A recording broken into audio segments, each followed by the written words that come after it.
Você acorda mais pesada do que quando foi dormir. Não abriu a geladeira. Não traiu nenhuma dieta. Dormiu ou tentou. E mesmo assim, a barriga está lá. A cintura está maior. E algo está acontecendo no seu corpo durante a noite que ninguém, em nenhuma daquelas consultas, teve a decência de te explicar. Olha, mais de 70% dos ginecologistas obstetras em atividade no Brasil nunca receberam treinamento específico em menopausa. Isso é reconhecido pela própria Febrasgo. Mais de 75% das mulheres ficam sem tratamento adequado para os sintomas. E 1 em cada 5 chega ao consultório com essa queixa exata e sai de lá com receita para a ansiedade. Você não está imaginando. O sistema é que não preparou ninguém para te responder. Deixa um comentário me dizendo de onde você está assistindo.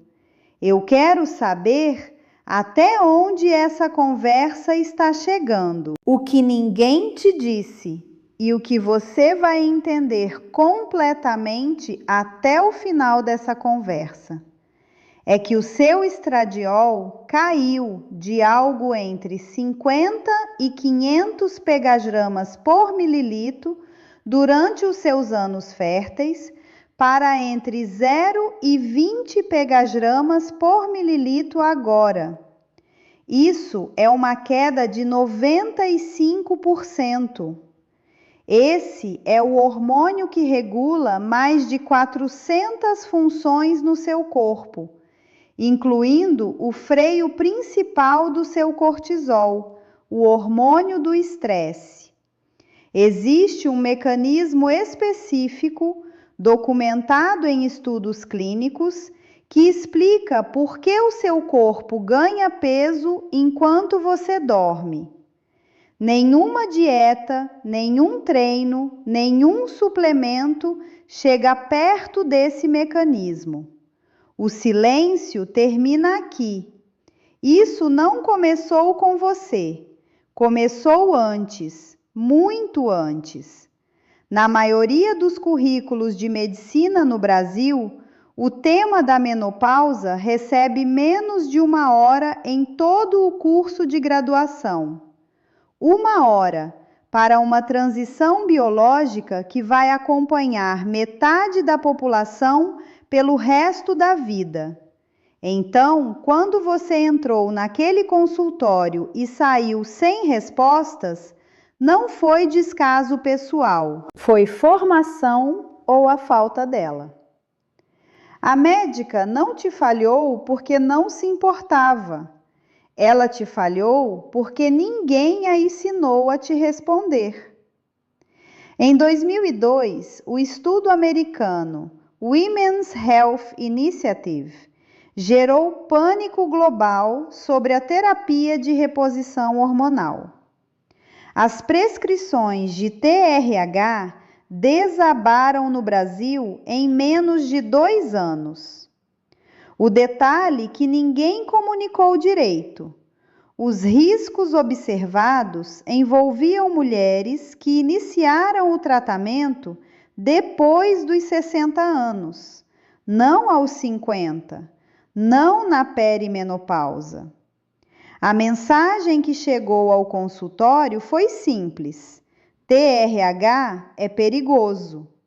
E uma geração inteira ficou sem tratamento com base numa meia-verdade que nunca foi corrigida publicamente. E depois tem o silêncio que nenhum dado clínico consegue medir. A sua mãe não falou sobre isso. A sua avó também não. E não era só vergonha, porque disseram a elas que era assim mesmo, que mulher atravessa, engole e não reclama. Esse silêncio passou de mãe para filha como herança. Chegou até você intacto, sem linguagem para nomear o que estava acontecendo, sem ninguém que tivesse dito antes. A sua médica operava dentro de um sistema de formação que nunca tratou a menopausa como conhecimento clínico prioritário. E a indústria do bem-estar cresceu exatamente no vácuo que esse sistema deixou aberto. Onde o consultório ficava em silêncio, a farmácia falava. Onde a ginecologista não tinha resposta, o suplemento de R$ 280 tinha uma promessa embalada. Esses produtos não foram desenvolvidos para tratar a causa hormonal real. Foram desenvolvidos para a mulher que saiu da consulta sem explicação e precisava encontrar alguma coisa para se segurar. Não é teoria conspiratória. É um modelo de negócio construído sobre um vácuo médico que nunca foi preenchido. Em média, uma mulher chega a consultar 3 profissionais de saúde diferentes antes de obter um diagnóstico preciso sobre o que está acontecendo no próprio corpo. 3, e muitas sequer chegam lá. Não por falta de esforço, porque cada profissional que viram havia sido formado dentro do mesmo sistema que não os ensinou a reconhecer o padrão clínico diante deles. O resultado prático é esse: ondas de calor descritas como ansiedade, insônia devolvida como estresse, ganho de peso tratado como falta de disciplina. E por baixo de tudo isso, silencioso, noturno, completamente sem diagnóstico, um mecanismo hormonal específico que opera enquanto você dorme. Para entender o que acontece de madrugada, você precisa conhecer o eixo hipotálamo-hipófise-adrenal, o sistema de comando do estresse no seu corpo. Quando o ovário para de produzir estrogênio, as glândulas suprarrenais tentam compensar, e elas compensam aumentando o cortisol. Em 30 anos de prática, vi esse padrão exato milhares de vezes. O cortisol, que deveria atingir seu pico pela manhã para te acordar descansada e com energia, fica cronicamente elevado durante as horas mais profundas do sono. O que me surpreendeu quando passei por isso aos 52 foi que não era fraqueza, era química. Lembro exatamente, uma quinta-feira de manhã, antes do plantão, parada na frente do espelho do banheiro, e simplesmente não reconheci quem estava ali. Sou médica, eu deveria ter sabido o que estava acontecendo. O estrogênio regula diretamente a síntese de serotonina e a sensibilidade dos receptores GABA no cérebro. Os receptores que controlam sua capacidade de desacelerar, de acalmar, de entrar no sono profundo. Quando ele cai, esse sistema inteiro oscila. A sobreposição com ansiedade e depressão não é coincidência, é fisiologia.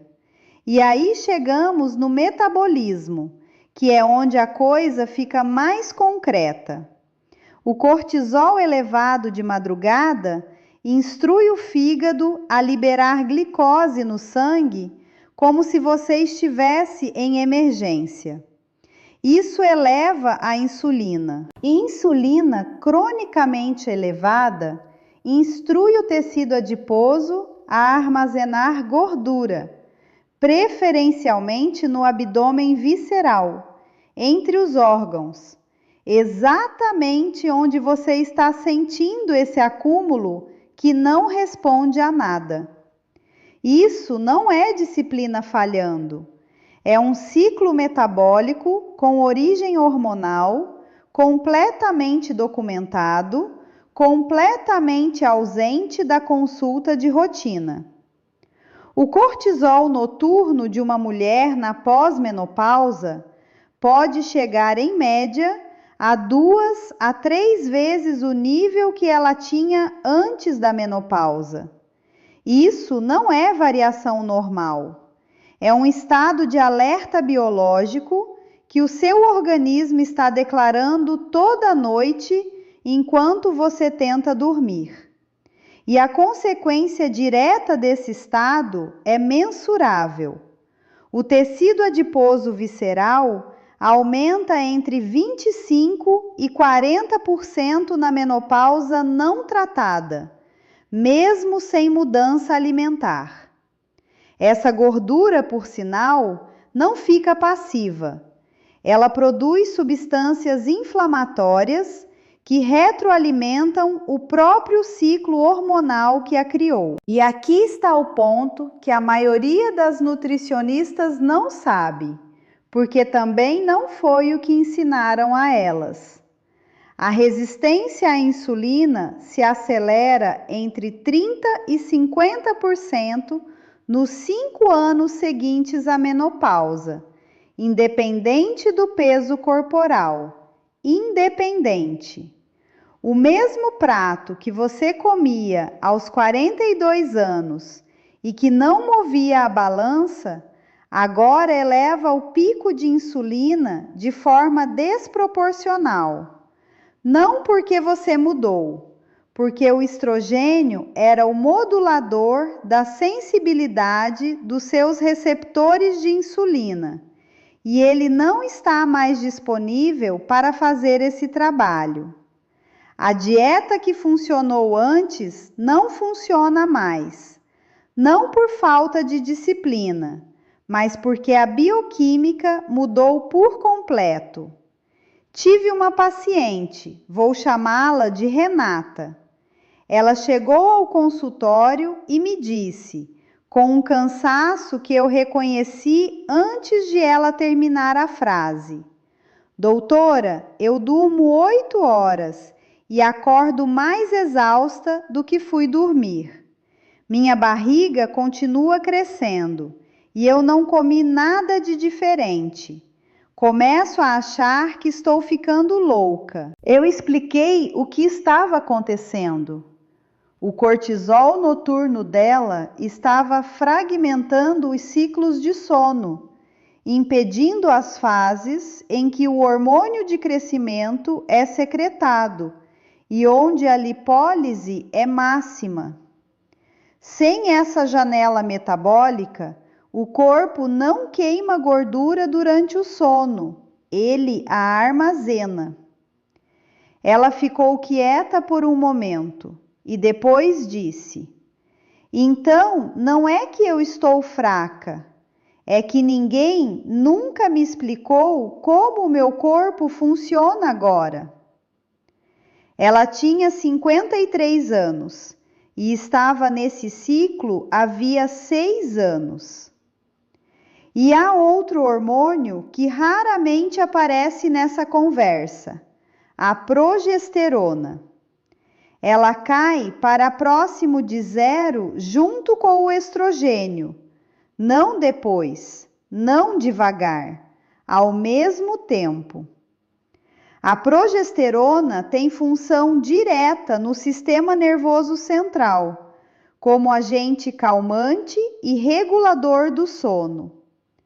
Quando os dois hormônios somem juntos, o resultado não é a soma de duas perdas, é a retirada simultânea de dois freios do mesmo sistema. Os dados documentam que entre 75% e 80% das mulheres com sintomas vasomotores apresentam microdespertares noturnos, ligados às ondas de calor, às vezes 4, 5 por noite, invisíveis para quem dorme, mas registráveis em qualquer polissonografia.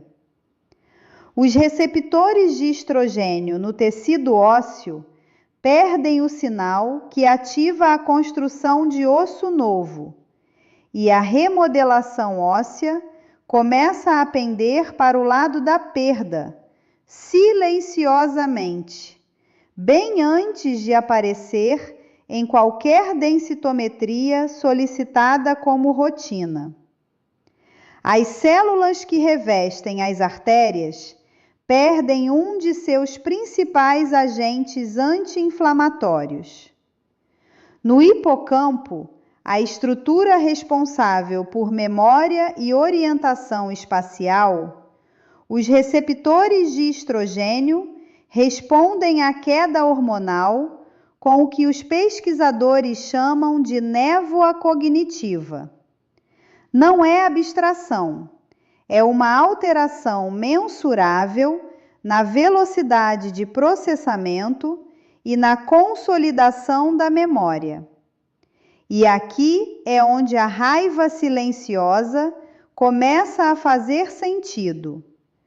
Não uma raiva que grita, uma que assenta. Porque quando você junta tudo isso, o cortisol noturno sabotando o sono, o ciclo metabólico armazenando gordura como resposta a uma emergência que nunca existiu, o sistema nervoso perdendo seus dois freios ao mesmo tempo, o que você vê não é uma mulher que falhou.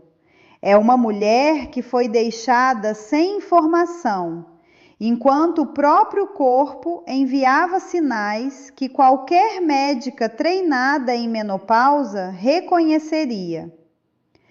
Existe um conceito bem documentado na literatura chamado de janela de oportunidade terapêutica.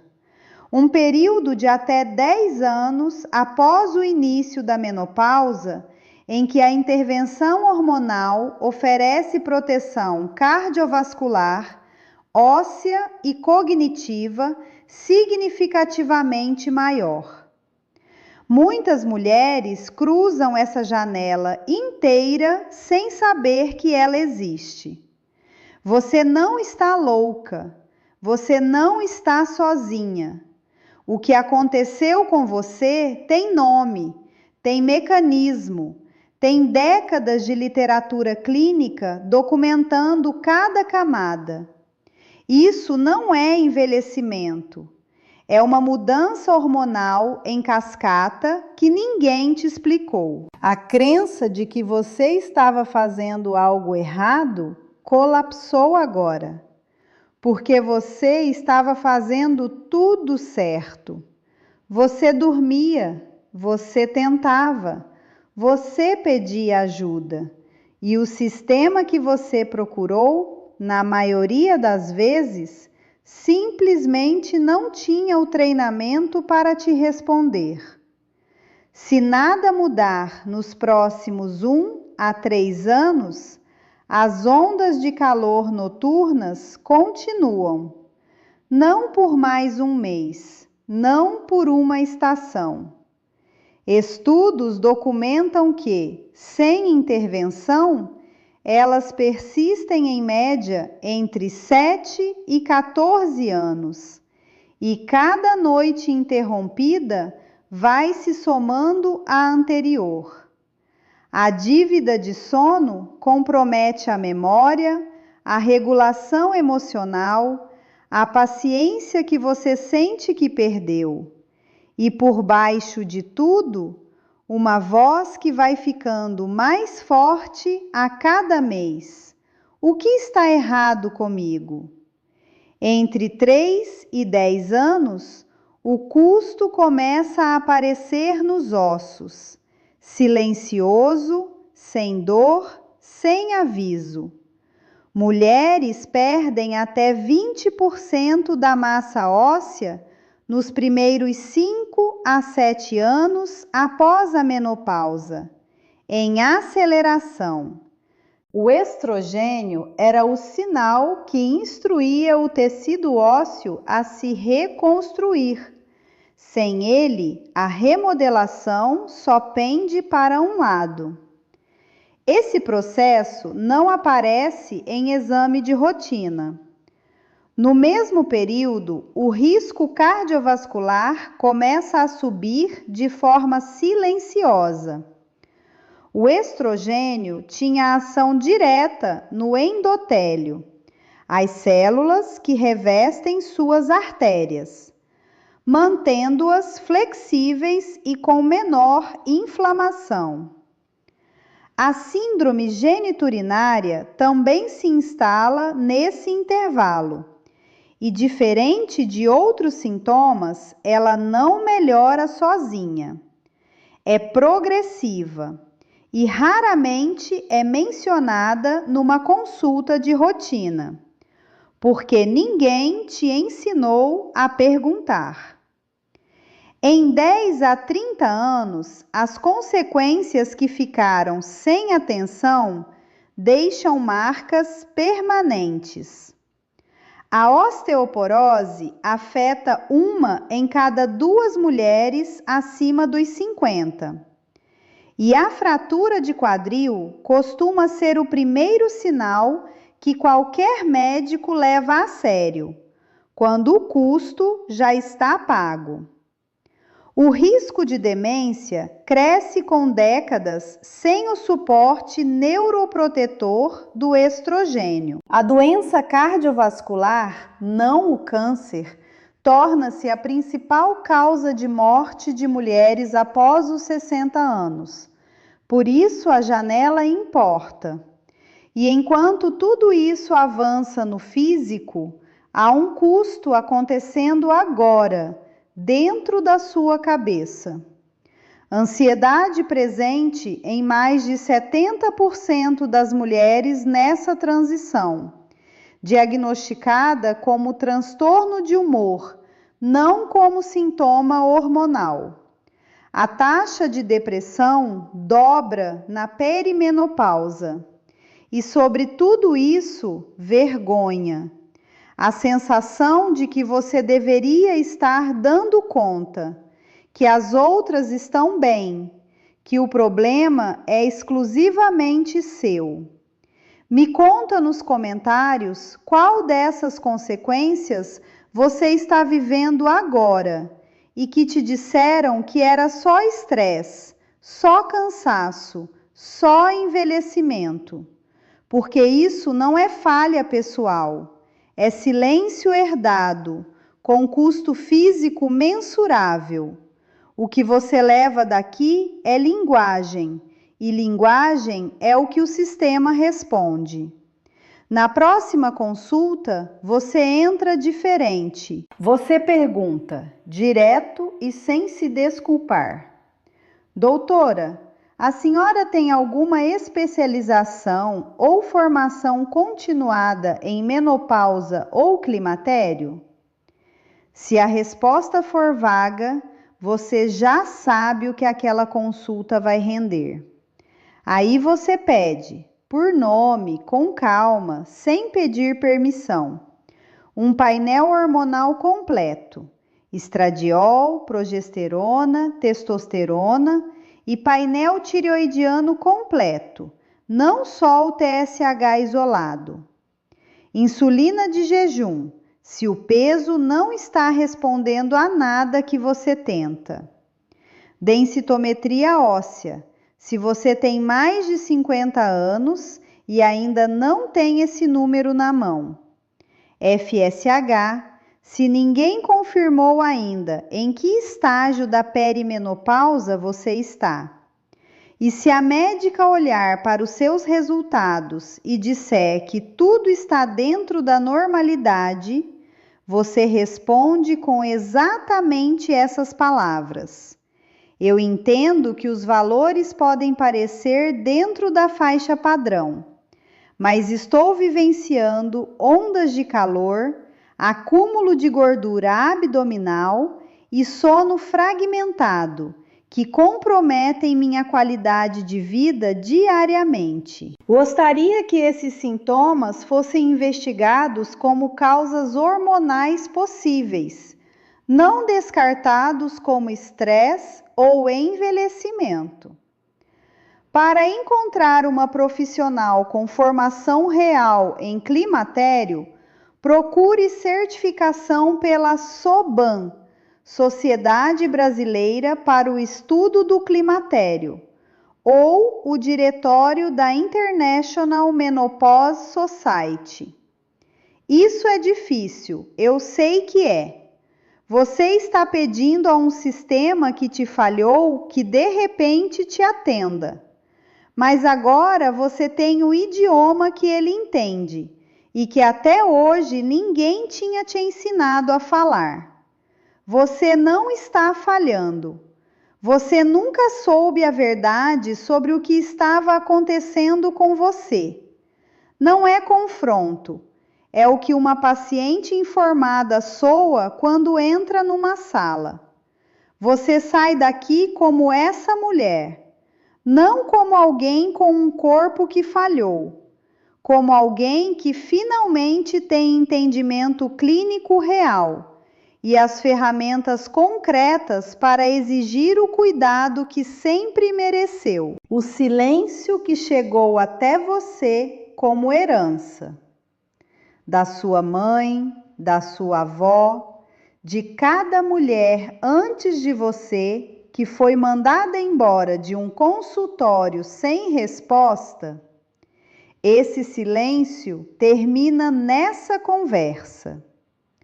Mas ele fica com uma pergunta: quantos anos você perdeu acreditando que era a sua culpa, enquanto era o seu cortisol de madrugada, trabalhando num ciclo que ninguém teve a decência de te nomear?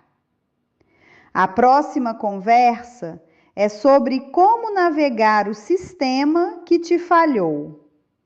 As 5 perguntas exatas para a sua primeira consulta com uma profissional realmente formada em climatério.